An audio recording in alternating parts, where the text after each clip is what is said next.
For most of the history of the United States, the government was about 10% of the economy, most of it state and local, not federal. And now, if you count the cost of the regulatory state, it's more than half of the economy. The number of laws made in the Congress has not really increased significantly in 100 years. Congress still works kind of the way it always worked.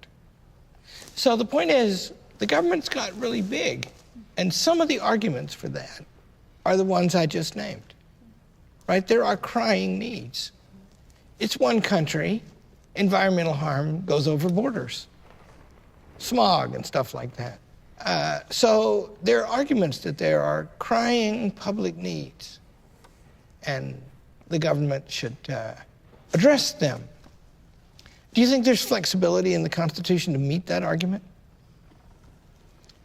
Emily has stated that she has an opinion about that. Explain that, Emily.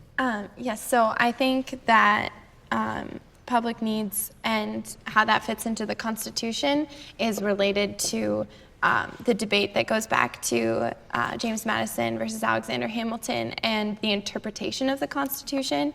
For example, they debated over whether or not the general welfare phrase in the Constitution was an extra power that was given to the government, or whether or not it was a summary of the previously named powers. And Hamilton... So that's in Article 1, Section 8, where the Constitution says roughly that it can tax and spend, I think it says, Yes.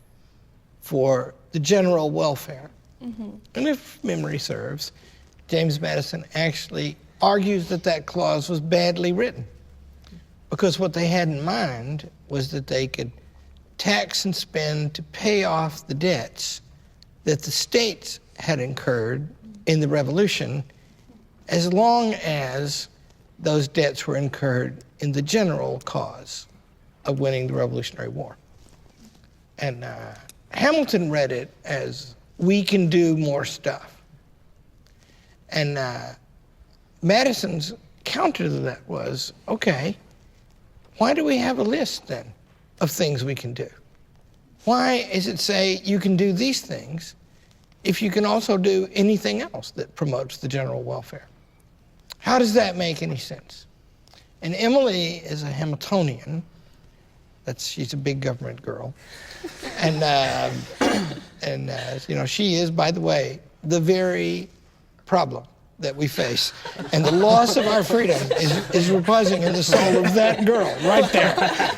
We're done now. She'll put up with anything.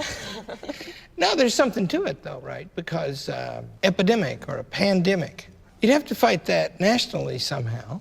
And maybe you could do that by cooperation among the states. And so what Emily indicated is a prudential argument. You're going to build up this government, and it's going to be supreme for national purposes, but only for they. And the unspoken part is national political purposes, things that have to be done for the nation to be a free nation and well-governed, right? That's one kind of argument, right? And that argument has gone on from the beginning. And there's been more than one view about it among people who were, however, very friendly to the idea that there are limits on the government and they mean something and they can't be breached because it has to remain a liberal society. And by liberal, they just mean that, you know, if you're going to have all the sovereignty out here in this big circle, it needs to be pretty big if it's going to control something as powerful as a government without being in the government. So that little circle has got to be a lot littler than everything else, and in economic terms, it isn't anymore. Now it's about the same size.